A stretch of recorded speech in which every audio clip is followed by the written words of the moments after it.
तुम किसी के दिल का हाल क्या जानो। पहले मैं उन्हें धर्म और सच्चाई का पुतला समझता था, पर आज मालूम हुआ कि वह लंपट ही नहीं, झूठे भी हैं। पूर्णा ने बहुत अच्छा किया, मार डालती तो और भी अच्छा करती। ना मालूम उसने उसे क्यों छोड़ दिया। तुम्हारा भाई समझकर उसे दया आ गई होगी। प्रेमा ने एक क्षण सोचकर संदिग्ध भाव से कहा, मुझे अब भी विश्वास नहीं आता। पूर्णा बराबर मेरे यहाँ आती थी, वह उसकी ओर कभी आंख उठाकर भी न देखते थे। इसमें जरूर कोई न कोई पेच है। भैया को बहुत चोट तो नहीं आई, दाननाथ ने व्यंग करके कहा। जाकर जरा मरहम पट्टी कराओ ना। प्रेमा ने तिरस्कार की दृष्टि से देखकर कहा, भगवान जाने तुम बड़े निर्दयी हो। किसी को विपत्ति में देखकर तुम्हें उन पर दया नहीं आती। ऐसे पापियों पर दया करना दया का दुरुपयोग करना है। अगर मैं बगीचे में उस वक्त होता या किसी तरह मेरे कानों में पूर्णा की चिल्लाने की आवाज़ पहुंच जाती तो चाहे फांसी ही पाता, पर कमला प्रसाद को जिंदा न छोड़ता। और फांसी क्यों होती? क्या कानून अंधा है? ऐसी दशा में मैं क्या सभी ऐसा ही करते? दुष्ट जिसे एक अनाथनी अबला पर अत्याचार करते लज्जा न आई, और वह भी जो उसी की शरण पर आ पड़ी हो। मैं ऐसे आदमी का खून कर डालना पाप नहीं समझता। प्रेमा को ये कठोर बातें अप्रिय लगीं। कदाचित यह बात सिद्ध होने पर उसके मन में भी ऐसे ही भाव आते, पर इस समय उसे जान पड़ा कि केवल उसे जलाने के लिए, केवल उसका अपमान करने के लिए ही यह चोट की गई है। अगर इस बात को सच भी मान लिया जाए तो ऐसी जलीकटी बातें करने का प्रयोजन क्या? ये बातें दिल में न रखी जा सकती थी। उसके मन में प्रबल उत्कंठा हुई कि चलकर कमला प्रसाद को देख आए, पर इस डर से कि तब तो और भी बात बिगड़ जाएगी, उसने ही इच्छा प्रकट न की। मन ही मन ऐंठ कर रह गई। एक क्षण के बाद दाननाथ ने कहा, जी चाहता हो तो जाकर देख आओ। चोट तो ऐसी गहरी नहीं है, पर मक्कर ऐसा किए हुए हैं मानो गोली लग गई हो। प्रेमा ने विरक्त होकर कहा, तुम तो देख ही आए, मैं जाकर क्या करूँगी। नहीं भाई, मैं किसी को रोकता नहीं, ऐसा ना हो पीछे से कहने लगो तुमने जाने ना दिया। मैं बिल्कुल नहीं रोकता। मैंने तो कभी तुमसे किसी बात की शिकायत नहीं की। क्यों व्यर्थ का दोष लगाते हो? मेरी जाने की बिल्कुल इच्छा नहीं है। हाँ, इच्छा ना होगी, मैंने कह दिया ना। मन करता हो तो ज़रूर इच्छा होती। मेरे कहने से चोट लग गई। प्रेमा समझ गई कि यह उसी चंदे वाले जलसे की तरफ इशारा है। अब और कोई बातचीत करने का अवसर ना था। दाननाथ ने वह अपराध अब तक क्षमा नहीं किया था। वहाँ से उठकर वह अपने कमरे में चली गई। दाननाथ के दिल का गुबार न निकलने पाया। वह महीनों से अवसर की खोज कर रहे थे कि एक बार प्रेमा से खूब खुली खुली बात करे, पर यह अवसर उनके हाथ से निकल गया। वह खिसियाए हुए बाहर जाना चाहते थे कि सहसा उनकी माताजी आकर बोली, आज ससुराल की ओर तो नहीं गए ना बेटा? कुछ गड़बड़ सुन रही हूँ। दाननाथ माता के सामने ससुराल की कोई बुराई न करते थे। औरत को अप्रसन्न करने का इससे कोई सरल उपाय नहीं है। फिर अभी उन्होंने प्रेमा से कठोर बातें की थीं, उसका कुछ खेद भी था। अब उन्हें मालूम हो रहा था कि वही बातें सहानुभूति के रंग से भी कही जा सकती थी। मन खेद प्रकट करने के लिए आतुर हो रहा था। बोली, सब गप है अम्मा जी। गप कैसी? बाजार में सुने चले आती हूँ। गंगा किनारे यही बात हो रही थी कि वह ब्राह्मणी बनीता भवन पहुँच गई है।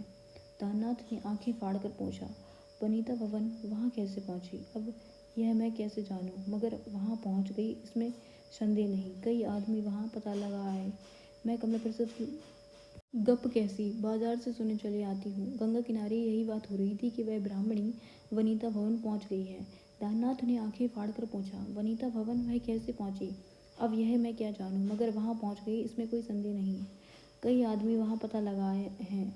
मैं कमला प्रसाद को देखते ही भाप गई थी कि यह आदमी निगाह का अच्छा नहीं। लेकिन तुम किसको सुनते थे अम्मा? किसी के दिल का हाल कोई क्या जानता है? जिनकी आंखें हैं वह जान ही जाते हैं। हाँ, तुम जैसे आदमी धोखा खा जाते हैं। अब शहर में तुम जिधर जाओगे उधर उंगलियां उठेंगी, लोग तुम्हें दोषी ठहराएंगे। वह औरत वहाँ जाकर ना जाने क्या क्या बातें बनाएगी, एक एक बात की सी सौ सबल लगाएगी। यहाँ मैं कभी ना मानूंगी कि वह पहले से कुछ साठगांठ ना थी। अगर पहले से कोई बातचीत ना थी तो वह कमला प्रसाद के साथ अकेले बगीचे में क्यों गई?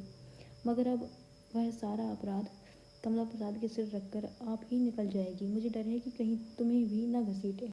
जरा मुझसे उसकी भेंट हो जाती तो मैं पूछती।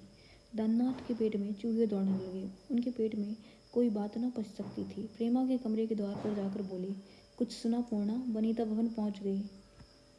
प्रेमा ने उनकी ओर देखा। उसकी आंखें लाल थीं। वह बातें जो हृदय को मलते रहने पर उसके मुंह से न निकल पाती थीं, कर्तव्य और शंका जिन्हें अंदर ही दबा देती थी, आंसू बनकर निकल जाती थी। चंदे वाले जलसे में जाना इतना घोर अपराध था कि माफ़ी नहीं किया जा सके। वह जहाँ जाते हैं, जो करते हैं, क्या उससे पूछकर करते हैं। इसमें संदेह नहीं कि विद्या, बुद्धि और उम्र में उससे बड़े हुए हैं, इसलिए वह अधिक स्वतंत्र हैं। उन्हें उस पर निगरानी रखने का हक है। वह अगर उसे कोई अनुचित बात करते देखें तो रोक सकते हैं, लेकिन उस जलसे में जाना तो कोई अनुचित बात ना थी। क्या कोई बात इसलिए अनुचित हो जाती है कि अमृत राय का उसमें हाथ है? इनमें इतनी सहानुभूति भी नहीं। सब कुछ जानकर भी अनजान बनते हैं। दाननाथ उसकी लाल आंखें देखकर प्रेम से द्रवित हो उठे। अपनी कठोरता पर लज्जा हुई। प्रेम की प्रगति जल के प्रवाह की भांति है, जो थोड़ी देर के लिए रुक जाए पर अपनी गति नहीं बदल सकती। यह बात वह क्यों भूल गए? एक काटर सत्य के विरोध करने का प्रायश्चित अब उनके सिवा और कौन करेगा? मधुर कंठ से बोले। पूर्णा तो वनिता भवन पहुंच गई। प्रेमा कुछ निश्चय न कर सकी कि इस खबर पर प्रसन्न हो या खिन्न। दाननाथ ने यह बात किस इरादे से कही, उसका क्या आशय था, वह कुछ न जान सकी। दाननाथ कदाचित उसका मनोभाव ताड़ गए। बोले, अब उसके विषय में कोई चिंता न रही। अमृत राय उसका बेड़ा पार लगा देंगे। प्रेमा को यह वाक्य भी पहले सा जान पड़ा। यह अमृत राय की प्रशंसा है या निंदा? अमृत राय उसका बेड़ा कैसे पार लगा देंगे? साधारण तो इस वाक्य का यही अर्थ है कि अब पूर्णा को आश्रय मिल गया, लेकिन क्या यह व्यंग नहीं हो सकता? दाननाथ ने कुछ लज्जित होकर कहा, अब मुझे ऐसा जान पड़ता है कि अमृत राय पर मेरा संदेह बिल्कुल झूठ था। मैंने आंखें बंद करके कमला प्रसाद की प्रत्येक बात को वेद वाक्य समझ लिया था। मैंने अमृत राय पर कितना बड़ा अन्याय किया है, इसका अनुभव अब मैं कुछ कुछ कर सकता हूँ। मैं कमला प्रसाद की आंखों से देखता था। इस धूर्त ने मुझे बड़ा चकमा दिया। न जाने मेरी बुद्धि पर क्यों ऐसा पर्दा पड़ गया कि अपने अनन्य मित्र पर ऐसे संदेह करने लगा। प्रेमा के मुंह पर स्नेह का जैसा गहरा रंग इस समय दिखाई दिया, वैसा और पहले दाननाथ ने कभी न देखा था। यह कुछ वैसा ही गर्वपूर्ण आनंद था जैसे माता को दो रूठे हुए भाइयों के मनोमालिन्य के दूर हो जाने से होता है। बोली, अमृत राय की भी तो भूल थी कि उन्होंने तुमसे मिलना जुलना छोड़ दिया। कभी कभी आपस में भेंट होती रहती तो ऐसा भ्रम नहीं होता। खेत में हल न चलने से ही तो घास पात जम आता है। नहीं, उनकी भूल नहीं कि सरासर मेरा दोष है। मेरा शीघ्र ही इसका प्रायश्चित करूँगा। मैं एक जलसे में सारा भांडा फोड़ कर दूंगा। इन पाखंडियों की कलई खोल दूंगा। कलई तो पहले ही काफ़ी तौर पर खुल गई, अब उसे और खोलने की क्या ज़रूरत है? ज़रूरत है, कम से कम अपनी इज्जत बनाने के लिए बड़ी सख्त ज़रूरत है। मैं जानता को दिखा दूंगा कि इन पाखंडियों से मेरा मेल मिलाप किस ढंग का था। इस अवसर का मौन रह जाना मेरे लिए घातक होगा। उफ, मुझे कितना बड़ा दुख हुआ। अब मुझे मालूम हुआ कि मुझ में मनुष्यों को परखने की शक्ति नहीं है, लेकिन अब लोगों को मालूम हो जाएगा कि मैं जितना जानी दोस्त हो सकता हूँ, उतना ही जानी दुश्मन भी हो सकता हूँ। जिस वक्त कमला प्रसाद ने उस अबला पर कुदृष्टि डाली, अगर मैं मौजूद होता तो अवश्य गोली मार देता। जरा इस षड्यंत्र को तो देखो। बेचारे को उस बगीचे में लगा ले गया जहाँ दिन को आधी रात का सन्नाटा रहता है। बहुत ही अच्छा हुआ, इससे श्रद्धा हो गई। जी चाहता है जाकर उसके दर्शन करूं, मगर अभी न जाऊंगा। सबसे पहले इस बगुला भगत की खबर लेनी है। प्रेमा ने पति की श्रद्धा की दृष्टि से देखा। उनका हृदय इतना पवित्र है, वह आज तक यह न समझी थी। अब तक उसने उनका जो स्वरूप देखा था वह एक कृतघ्न, दोषी, विचारहीन, कुटिल मनुष्य का था। अगर यह चरित्र देखकर भी वह दाननाथ का आदर करती थी तो इसका कारण यह प्रेम था जो दाननाथ को उससे था। आज उसने उनके शुद्ध निर्मल अंतःकरण की झलक देखी। कितना सच्चा पश्चाताप था, कितना पवित्र क्रोध, एक अबला का कितना सम्मान। उसने कमरे के द्वार पर आकर कहा, मैं तो समझती हूँ इस समय तुम्हारा चुप रह जाना ही अच्छा है। कुछ दिनों तक लोग तुम्हें बदनाम करेंगे पर अंत में तुम्हारा आदर करेंगे। मुझे यही शक है कि यदि तुमने भैया का विरोध किया तो पिताजी को बड़ा दुख होगा। दाननाथ ने मानो विष का घूंट पीकर कहा, अच्छी बात है, जैसी तुम्हारी इच्छा, मगर याद रखो मैं कहीं बाहर मुंह दिखाने लायक न रहूँगा। प्रेमा ने प्रेम कृतज्ञ नेत्रों से देखा। कंठ गदगद हो गया, मुंह से एक शब्द न निकला। पति के महान त्याग ने उसे विभोर कर दिया। उसके एक इशारे पर अपमान, निंदा, अनादर सहने के लिए तैयार होकर दाननाथ ने आज उसके हृदय पर अधिकार पा लिया। वह मुँह से कुछ न बोली, पर उसका एक एक रोम पति को आशीर्वाद दे रहा था। त्याग ही वह शक्ति है जो हृदय पर विजय पा सकती है। शहर में घर घर गली कूचे, जहाँ देखिए यही चर्चा थी। बाबू दाननाथ का नाम भी प्रसंग से लोगों की जुबान पर आ जाता था। जो व्यक्ति कमला प्रसाद की नाक का बाल आठों पहर का साथी हो, वह क्या इस कुचक्र से बिल्कुल अलग रह सकता है। कमला प्रसाद तो खैर एक रईस का शौकीन लड़का था। उसके चरित्र की जांच कठोर नियमों से न की जा सकती थी। ऐसे लोग प्रायः दुर्व्यसनी ही होते हैं।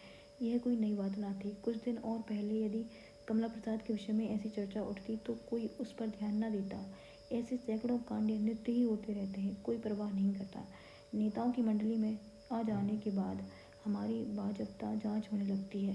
नेताओं के रहन सहन, आहार व्यवहार सभी आलोचना के विषय बन जाते हैं। उनके चरित्र की जांच आदर्श के नियमों के अंतर्गत होने लगती है।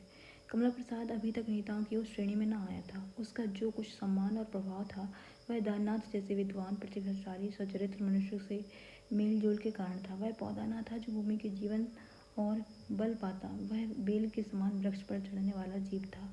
उसमें जो कुछ प्रकाश था केवल प्रतिबिंब था। अतएव उसके कृत्यों का दायित्व बहुत अंशों में उसके मित्रों पर ही रखा जा रहा था, और दाननाथ पर उसका निकटतम मित्र और संबंधी होने के कारण इस दायित्व का सबसे बड़ा भार था। अजी सब एक ही थैली के चट्टे बट्टे हैं, यह कथन मुँह पर आए न आए, पर मन में सबके था। 2-4 दिन में दृष्टिकोण में एक विचित्र परिवर्तन हुआ। कुछ इस तरह की आलोचना होने लगी कि कमला बाबू का दोष नहीं, सीधे साधे आदमी हैं। डोरी दूसरों के हाथों में थी।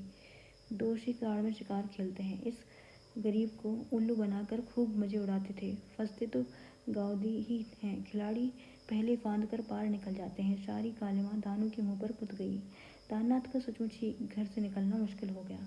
वह जनता जो उनके सामने आदर से सिर झुका देती थी, उन्हें आते देख कर रास्ते से हट जाती थी। उन्हें मंच पर जाते देख कर जय जयकार की ध्वनि से आकाश को प्रतिध्वनित कर देती थी। अब उसका मजाक उड़ाती थी, उन पर फब्तियाँ कसती थी। कॉलेजों के लड़कों में भी आलोचना होने लगी। उन्हें देखकर आपस में आंखें मटकाई जाने लगीं। क्लास में उनसे हास्यप्रद प्रश्न किए जाते थे। यहाँ तक कि एक दिन बरामदे में कई लड़कों के सामने चलते चलते सहसा उन्होंने पीछे फिर कर देखा तो एक युवक को हाथ की चोंच बनाए पाया। युवक ने तुरंत ही हाथ नीचे कर लिया और कुछ लज्जित भी हो गया, पर दाननाथ को ऐसा आघात पहुंचा कि वह अपने कमरे तक आना कठिन हो गया। कमरे में आकर वह अर्धमूर्छा की दशा में कुर्सी पर गिर पड़े। अब वह एक क्षण भी यहाँ ठहर सकते थे। उसी वक्त छुट्टी के लिए पत्र लिखा और घर चले आए। प्रेमा ने उनका उतरा हुआ चेहरा देखकर पूछा, कैसा जी है, आज सवेरे कैसे छुट्टी हो गई। दाननाथ ने उदासीनता से कहा, छुट्टी नहीं, सिर में दर्द था, चला आया। एक क्षण के बाद फिर बोले, मैंने आज 3 महीने की छुट्टी ले ली है, कुछ दिन आराम करूँगा। प्रेमा ने हाथ मुँह धोने के लिए पानी लाकर रखते हुए कहा, मैं तो कभी से चिल्ला रही हूँ कि कुछ दिनों की छुट्टी लेकर पहाड़ों की सैर करो। दिन दिन घुले जाते हो, जलवायु बदल जाने से अवश्य लाभ होगा। दाननाथ ने कहा, तुम तो चलती ही नहीं, मुझे अकेले जाने के लिए कहती हो। प्रेमा ने कहा, मेरा जाना मुश्किल है, खर्च कितना बढ़ जाएगा, फिर मैं तो भली चंगी हूँ। जिसके लिए अपना घर ही पहाड़ हो रहा हो, वह पहाड़ पर जाने करने क्या जाए। दाननाथ ने कहा, तो मुझे ही क्या हुआ है, अच्छा खासा गहना बना हुआ, इतना तैयार तो कभी न था।